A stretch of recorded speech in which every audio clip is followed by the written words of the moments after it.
Vamos começar então inaugurar a JPR 2023 aqui. Muito obrigado pelo convite. Estou aqui na presença de amigos. Mais uma vez, obrigado ao Noé aí por ter comprado um pouco das minhas ideias malucas.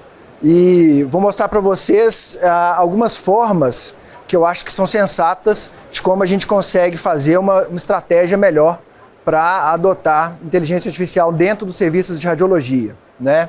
A questão toda inteligência artificial promete muito e está entregando ainda relativamente pouco. Como é que a gente vai fazer então para transformar essa promessa em realidade? Então aqui um pouquinho da minha história. Na verdade eu começo a trabalhar com inteligência artificial, hoje já vai dar quase 10 anos, e aí sempre foi nesse desenvolvimento, mas o que eu acho que é mais importante, além do desenvolvimento, é a gente conseguir pegar aquele desenvolvimento todo e colocar na mão do médico para a gente poder fazer o melhor uso, do técnico de radiologia também, né, das enfermeiras, para a gente poder fazer o melhor uso em prol dos nossos pacientes. Eu começo só dando um contexto aqui muito rapidinho de como a gente está na medicina hoje em dia, que é a famosa medicina 4.0, que alude, na verdade, à quarta revolução industrial, né? Eu gosto sempre de trazer esse slide inicialmente para a gente poder se situar por que a gente está chamando hoje em dia de medicina 4.0, né? A gente chama hoje porque a gente está dentro de um contexto de uma revolução industrial em que a gente tem a interseção dos meios físicos, biológicos e digitais, né? Essa é a grande característica da quarta revolução industrial. Mas quando a gente olha as revoluções industriais, os padrões das revoluções industriais, a gente percebe um padrão muito interessante, que aconteceram sempre duas coisas. A primeira é tecnologia trazendo transformação de trabalho mais eficiente e uma comunicação mais dinâmica, tá? Então, na primeira revolução industrial, a gente tem as estradas a ferro que estavam levando as pessoas muito mais rápido para os lugares, e a gente tem o início do telégrafo, trazendo essa informação, fazendo essa informação circular muito mais rápido, e a gente tem as máquinas a vapor impulsionando o trabalho e melhorando a qualidade do nosso trabalho, a produtividade do nosso trabalho. Depois a gente tem a segunda revolução, que tem a energia motriz, que é a eletricidade, né? E depois a gente tem a terceira revolução industrial, que são os computadores, impulsionados pelo uso da internet também. E hoje a gente tem a quarta revolução industrial, que é impulsionada tanto pelo tanto de dados que a gente tem, né?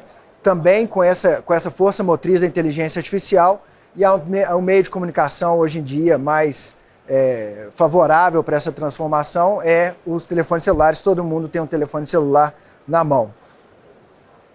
E a medicina nada mais como outro campo, né, assim, está sempre vinculada aos desenvolvimentos técnicos que a Revolução Industrial traz para a gente, né? Então aqui tem um timeline das revoluções que a gente teve dentro da medicina. Isso aqui sou eu quem fiz, então assim, são várias coisas que vocês vão ver que são consenso, outras não. Mas quando a gente plota esse timeline do avanço da medicina com o timeline da Revolução Industrial, a gente percebe uma coisa muito interessante, né? Que realmente a medicina também está vinculada, os processos médicos, o diagnóstico, o tratamento, está vinculado a inovações que são trazidas pela indústria, tá? Então faz muito sentido hoje a gente chamar de medicina 4.0, porque a indústria motiva a nossa forma de diagnosticar, a nossa forma de fazer medicina, né? Então hoje, por exemplo, a gente usa muito de poder computacional para poder fazer diagnósticos, para poder fazer tratamentos, né? Então, realmente a gente percebe essa tendência dentro da medicina. Por que eu estou trazendo isso, né? O que faz sentido dentro desse paralelo que eu fiz? Bom, o sentido que faz é que todos esses avanços tecnológicos, eles fazem conversão de energia mais eficiente, tá? Essa é a premissa básica, é você pegar a energia, transformar em trabalho. Inclusive, essa é a definição básica de energia, né? É você pegar alguma coisa que está ali, pronta para ser usada, e trabalhar ela da melhor forma possível, fazer essa conversão. Eu acabei de ler esse livro do Václav Smil. Se não conhecem Václav Smil, vale a pena muito ler todos os livros dele. É absolutamente sensacional o poder de raciocínio que ele tem. Mas ele fala exatamente, ele é especialista em energia, e ele fala exatamente isso. As conversões de energia são a base da vida e da evolução, tá? a gente colocando de forma muito simples, é a única moeda universal. Desde galáxias até átomos, a gente sempre vai ter conversão de energia. Tá? Então esse aí é realmente a base de toda a vida. E é exatamente isso que várias outras áreas já perceberam. Aqui, por exemplo, em 1922, né, o Lotka, que era um biólogo, ele já começou a usar esses princípios de conversão energética dentro da biologia. Então, dentro da seleção natural, nada mais é do que uma seleção daquele organismo que consegue converter melhor a energia. Esse cara consegue converter melhor a energia, ele é selecionado. E ele chegou com esse princípio da utilização máxima de energia, que a seleção natural vai favorecer quem consegue utilizar a energia ao seu máximo, quem consegue converter o máximo de energia em trabalho e aí fazer crescimento, passar reprodução e fazer a manutenção do seu próprio corpo. Na economia também, eu acho que esse ponto aqui, ele é um ponto muito mais acessível a todos nós, né, assim, mais do que biologia, mas Keynes, né, hoje em dia todo mundo fala sobre Keynes, mas em 1930 ele já falava, olha, novas tecnologias estão avançando muito a produtividade em numa razão que a gente não tinha visto antes. Foi em 1930 que ele cunhou o termo, né, de technological unemployment, né, aquele cara que vai perder o emprego por causa da tecnologia. Então a gente está sofrendo com isso desde 1930. Na verdade, bem antes. Mas o Keynes foi um dos caras que cristalizou esse conceito. Depois do Keynes, em 58, o Roberto Solov, que também ganhou um prêmio Nobel, ele começou a cristalizar um pouco mais esse conceito. Ele colocou o seguinte: se você colocar num problema capital e trabalho, que era a solução que os economistas viam como sendo a solução primária, a equação primária de crescimento econômico, você não vai conseguir responder você não vai conseguir traduzir aquele crescimento econômico só com esses dois fatores. Existe um novo fator que a gente não sabe qual que é. E aí ele conseguiu identificar que esse fator, depois de uma análise na Revolução Industrial, ele conseguiu identificar que esse fator era a progressão tecnológica, tá? Que inclusive impulsiona 87% do crescimento econômico. Então, se você tem um trabalho, não faz sentido você colocar mão de obra ou você colocar dinheiro nele. Faz sentido você colocar inovação. Você colocar tecnologia que vai converter aquele trabalho, aquela energia, em trabalho de uma forma mais eficiente. Tudo isso que a gente tem visto na Revolução Industrial. Perdi aqui a gente sempre tem esses problemas técnicos, né, Noé? Ele perdeu aqui. Bom, depois do Solov, a gente teve essa cristalização mais profunda ainda em 2011 com o Campbell, que também ganhou um prêmio Nobel de Economia, que falou a energia termodinâmica, que ela é convertida de forma muito mais eficiente, né? Você consegue fazer muito mais, um ganho de produtividade muito maior se você pegar aquela energia e converter ela de uma forma mais eficiente, tá? Então o que acontece? O crescimento econômico, o crescimento industrial, tudo isso é muito mais manifesto por uma transformação termodinâmica mais eficiente do que por você colocar capital, você colocar mão de obra. E por que então eu estou vindo aqui no primeiro dia da JPR falar sobre conversão de energia e radiologia para radiologistas, para amigos, para físicos, para administradores? Por que eu estou falando sobre isso? Qual que é o meu ponto? Bom, eu falo sobre isso pelo seguinte: quando a gente pega o nosso timeline do laudo, e aqui cabe ressaltar que o laudo é o nosso business. O radiologista, se a gente puder descrever em uma palavra só tudo o que a radiologia faz, é laudo. O laudo é o número mínimo de bits que a gente vai conseguir colocar dentro desse processo todo. O paciente que começa com uma doença, ou com uma suspeita de doença, ou com alguma coisa saudável, ele vai agendar, ele vai na recepção, ele vai adquirir aquele exame, a gente vai pós-processar aquele exame, a gente vai analisar, fazer o diagnóstico, emitir um laudo e entregar isso para o paciente ou para o médico, tá? Então, se a gente condensar esse processo todo, toda essa energia que está aqui, é no laudo. E o laudo tem o quê? 10 bits.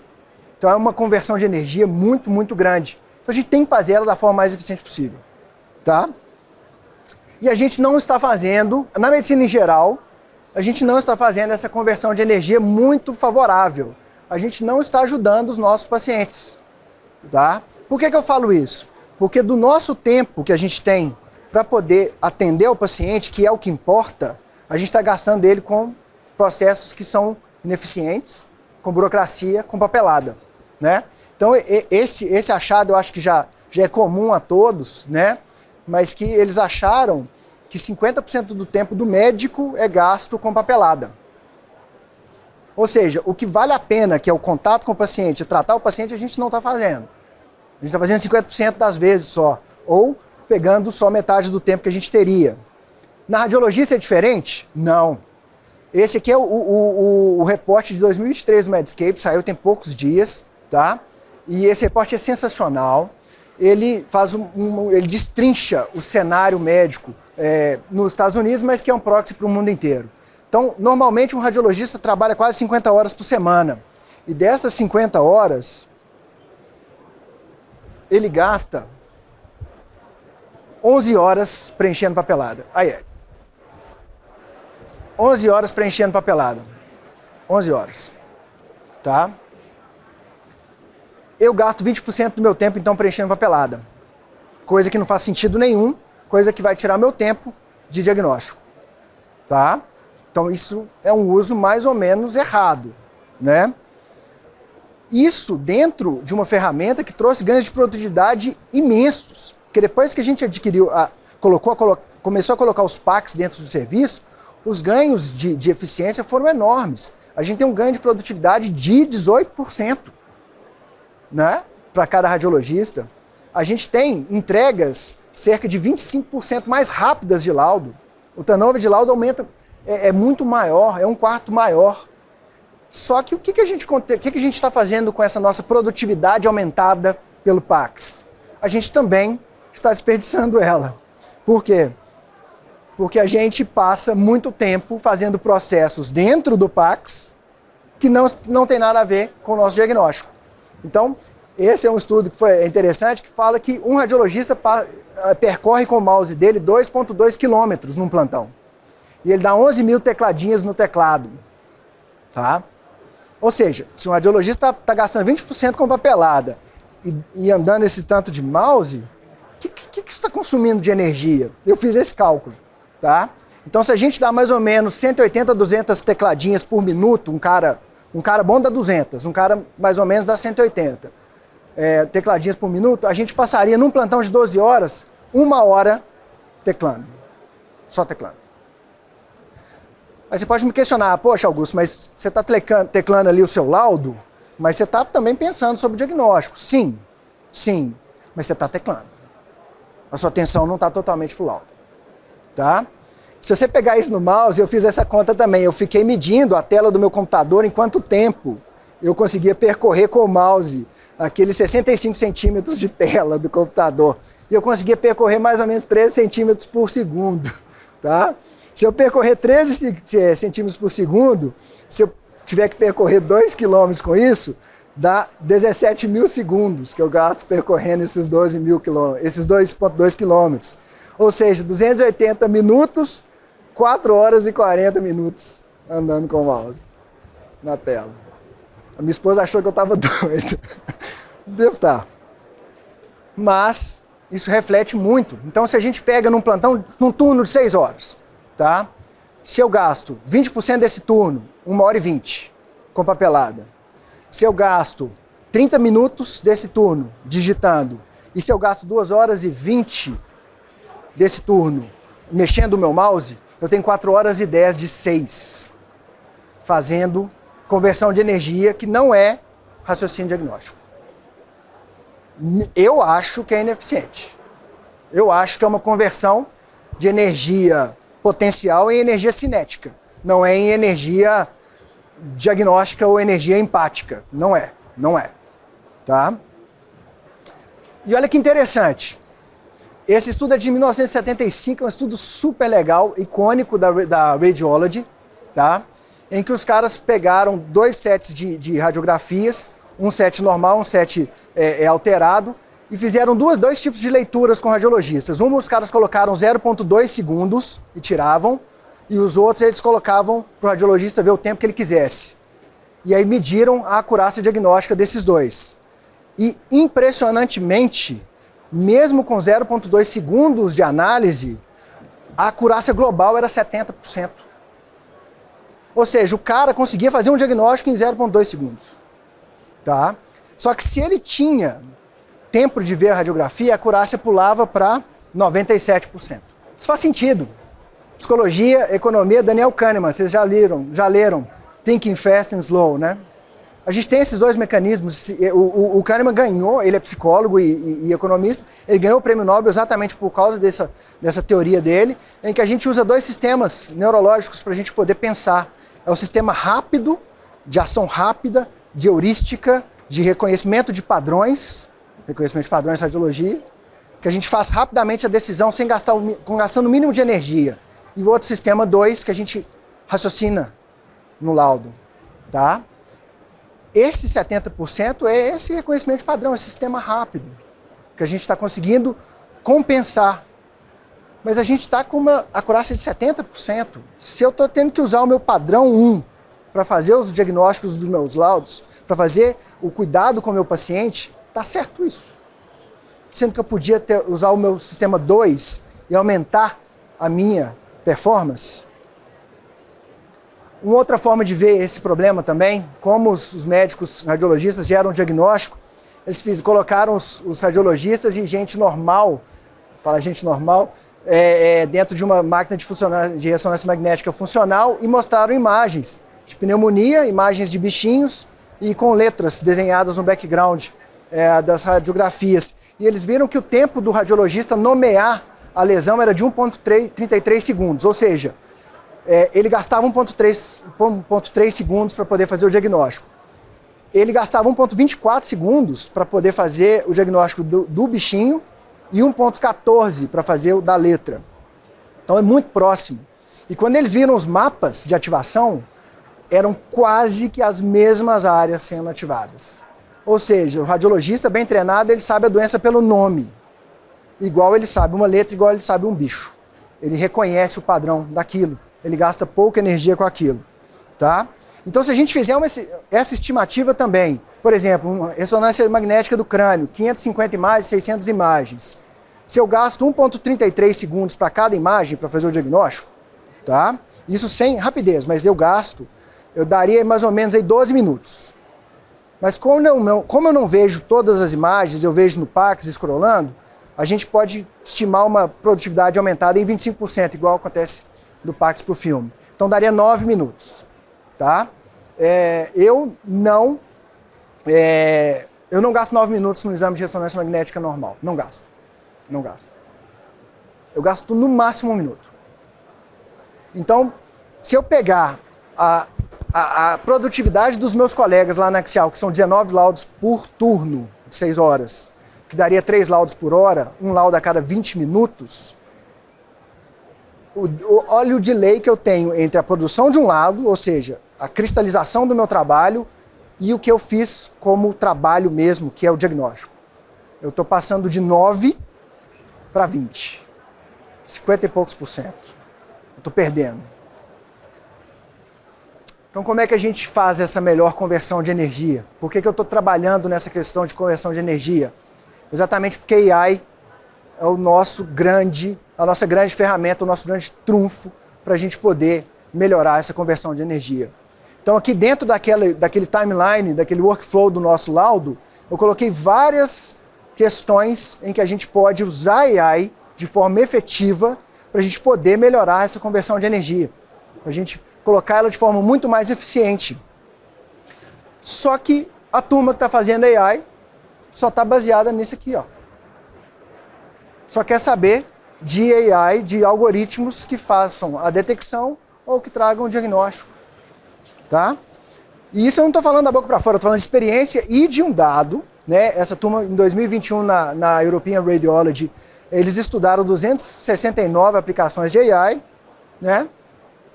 E 87% delas estavam fazendo o mesmo papel que o radiologista. Não faz sentido. Não faz sentido. O radiologista já tem o sistema visual e o córtex moldado por evolução para fazer aquele trabalho da forma mais eficiente possível. Eu estou perdendo tempo em outras coisas, não é a minha análise que está falha dentro desse sistema. São as outras coisas que não me deixam analisar. A gente está perdendo energia fora e consumindo tempo de análise. E é isso que a indústria de AI está atrás. Então, como que eu acho que a gente deveria implantar as ferramentas, os sistemas de AI dentro de um serviço? Eu acho que a gente teria que implantar, construindo uma equipe multidisciplinar, porque eu acho que dessa forma a gente consegue ter várias visões do mesmo problema, né? E a gente ter várias expertises para atacar aquelas diferentes visões. Eu acho que a gente tem que educar as pessoas que a gente está construindo aquele sistema para elas, tá? A gente precisa mostrar para elas o que é possível, o que não é possível fazer com AI, o que é AI, tá? Essa educação é importantíssima porque eles têm que saber o que eles podem usar para resolver problemas que eles têm no dia a dia. A gente tem que traçar uma estratégia. O que a gente não vê por aí é estratégia traçada. É simplesmente precisamos mexer com inteligência artificial. Vamos colocar várias soluções e aquelas soluções são desconectas, sofrem muita resistência do corpo clínico. Você tem que ter uma estratégia, você tem que comunicar aquela estratégia, você tem que saber aonde você quer chegar e principalmente como você quer chegar lá. A gente tem que evitar áreas controversas ou áreas altamente regulamentadas. Puxa, diagnóstico é regulamentado. O FDA só vai liberar, a Anvisa só vai liberar algoritmos que passarem por um rigoroso teste, né? São áreas controversas porque o radiologista se sente intimidado. Enquanto isso, a gente tem várias áreas em que a gente pode gastar energia que não são regulamentadas, que não têm resistência e que ajudariam a nossa produtividade. Então a gente tem que pensar sobre isso. A gente tem que pensar nessa melhor conversão energética. Como que aquela solução que eu estou aqui na mão vai me fazer melhorar a minha conversão energética dentro do meu serviço. Porque, pelo que eu mostrei aqui, conversão energética é igual a produtividade. Então, se a gente conseguir converter essa energia melhor, a gente vai ter uma melhor produtividade. Tá? Então, ao invés de ver só essa caixinha de análise, a gente tem que ver o todo. A gente tem que pegar ferramentas para ver o todo. Tá? Quais ferramentas você usa? Olha, hoje em dia são várias. São várias ferramentas que a gente usa. Tá? É possível não falar do chat GPT. É possível. Realmente são coisas magníficas que a gente consegue fazer com ele. E a gente consegue automatizar muito da parte de pedido médico, de agendamento, de recepção. Ontem mesmo eu estava fazendo uma demonstração. Eu acho que não faz sentido a gente fazer ela agora, mas se a gente entrar no chat GPT e pedir para ele emular, fala assim, olha, simule uma conversa entre o assistente, depois façam isso, quem tiver contato com o chat GPT. Se der um tempinho aqui, a gente vai fazer no final da aula, então. Simule a conversa entre um assistente e um paciente que vai marcar uma ressonância de crânio. É inacreditável.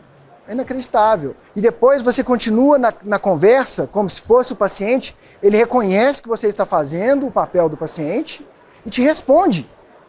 Te responde suas dúvidas. Então, isso a gente consegue automatizar de uma forma muito eficiente. Agendamento, a mesma coisa, ele consegue ver quais são os gaps da minha agenda, quais são as melhores horas para marcar quais exames. Recepção, agilizar. Ninguém pode passar muito tempo na recepção, não. E a gente tem as outras áreas também, né? Estando na GE, eu não poderia deixar de falar das excelentes soluções da GE, que vão pegar exatamente esse problema que está permeando a confecção do laudo. Não aquele problema do laudo, mas aquele problema que está permeando. Então esse é um vídeo que quem me passou foi o Elton, sobre a ferramenta de posicionamento automático em tomografia computadorizada, né? E é interessante porque essa ferramenta, além dela funcionar de forma automatizada, ou seja, ser mais constante, o que a gente vai ter com ela? Uma análise por máquinas que consegue dar uma produtividade, não só uma produtividade maior, mas com uma eficiência maior, né?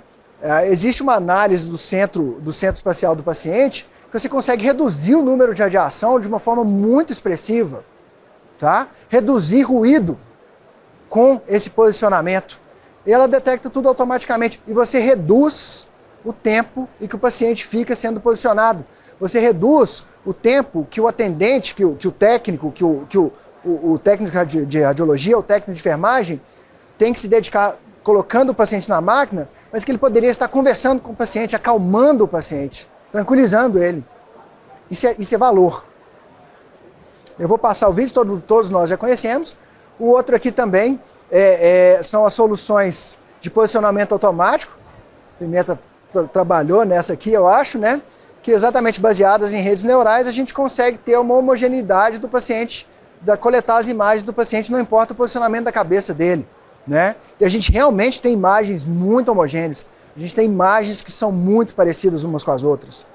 E quando a gente passa para essa parte de produtividade, a gente gasta 5 vezes menos tempo e 4 vezes menos cliques.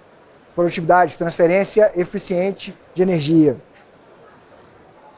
E aí a gente depois coloca Deep Learning em cima e as possibilidades ficam infinitas, né? É um Deep Learning que a gente vai conseguir realmente otimizar. Então a gente consegue, por exemplo, fazer aquisições com tempos menores. Então o sagital ali, saturação de gordura DP do ombro ali com 2 minutos e 18 segundos. E esse aqui com 1 minuto e 31, acelerado com uma resolução melhor.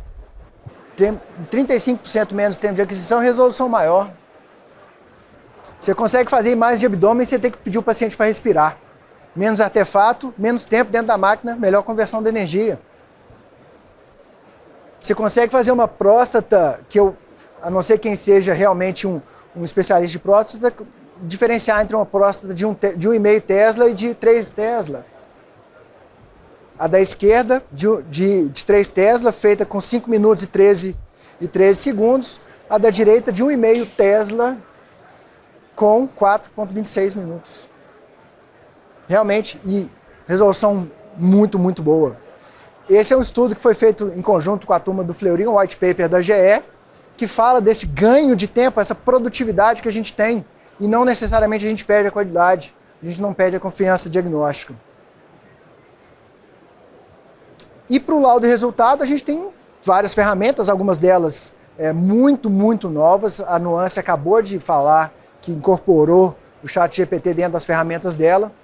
O Nabla também é um copilot que te ajuda nessa agregação de texto de forma muito eficiente. Então, tem várias ferramentas que a gente consegue melhorar o laudo, que é o tempo que eu gasto fazendo o ditado. E aí, realmente, para terminar, eu gosto sempre de deixar uma mensagem, né? Então, a mensagem de hoje é exatamente sobre o Stanislav Petrov, que é o herói que é responsável por todos nós estarmos aqui hoje, tendo essa JPR sensacional, e a gente não conhece. Em 2017 teve o obituário dele no Economist, e quem que era o Stanislav Petrov? Ele era responsável pelo sistema de defesa antinuclear russo na década de 80. E ele estava lá, e num momento muito conturbado, né, a União Soviética tinha abatido um jato coreano por acidente, contendo um congressista americano, e estava aquele rebuliço, eles estavam esperando uma retaliação dos Estados Unidos, e os Estados Unidos o Reagan já tinha colocado o programa Star Wars em execução. E aí os nervos estavam à flor da pele, e aí o sistema de detecção do Stanislav, do centro que ele comanda, detectou o lançamento de 2 mísseis nucleares nos Estados Unidos. E ele tinha exatamente 11 minutos para poder passar essa informação para frente, para em 18 minutos eles terem a contra-resposta, que era soltar os mísseis de volta.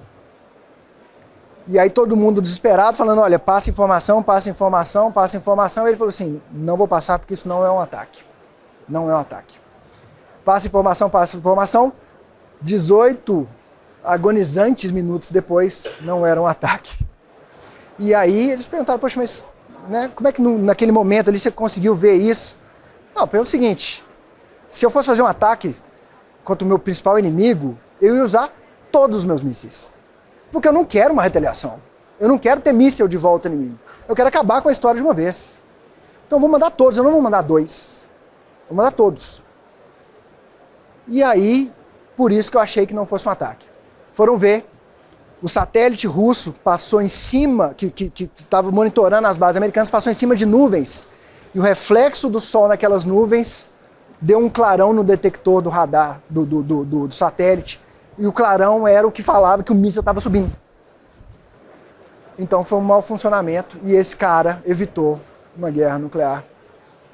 Então eu gosto de trazer sempre essas mensagens para falar o seguinte: a gente precisa de ter essas soluções, a gente precisa de confiar nessas soluções, delegar várias coisas para essas funções, mas a gente precisa de ter o pensamento crítico, a gente precisa ter o humano junto, a gente precisa ter o humano ampliado por essas soluções, não simplesmente substituído, né? E quando a gente está concentrando toda a nossa transformação de energia, de desenvolvimento em algoritmos que tiram um sistema que já está altamente eficiente, a gente está atacando o problema errado. A conversão de energia que está falha não é do diagnóstico do radiologista, mas sim de todo o arcabouço que está por trás daquele laudo. Então a gente tem que atacar esse problema. Então se a gente quer implementar boas soluções de AI nos nossos departamentos de radiologia, a gente precisa ter isso em mente. Tá? Esses são os meus contatos para quem quiser conversar sobre o tema. Eu gostaria muito de agradecer. Dá tempo de fazer só um jabazinho? Dá? Um jabazinho só, pode ser? Esse é o nosso curso, né, Noé? É o nosso curso que a gente gravou lá no headquarters da GE, exatamente dentro desse espírito de educar as pessoas em como usar de forma eficiente a inteligência artificial, educar quem precisa, quem não quer aprender a programar, quem não quer saber matemática complexa. A gente fez um curso desenhado de forma toda especial para aquelas pessoas que querem entender como que a inteligência artificial vai melhorar a vida delas, vai melhorar a vida do paciente delas, vai melhorar o trabalho que elas têm, sem ter que aprender a computar, sem ter que aprender matemática complexa. Vai estar a partir de 8 de maio disponível, aulas teóricas práticas, foi feito com todo carinho para vocês. Deu? Obrigado.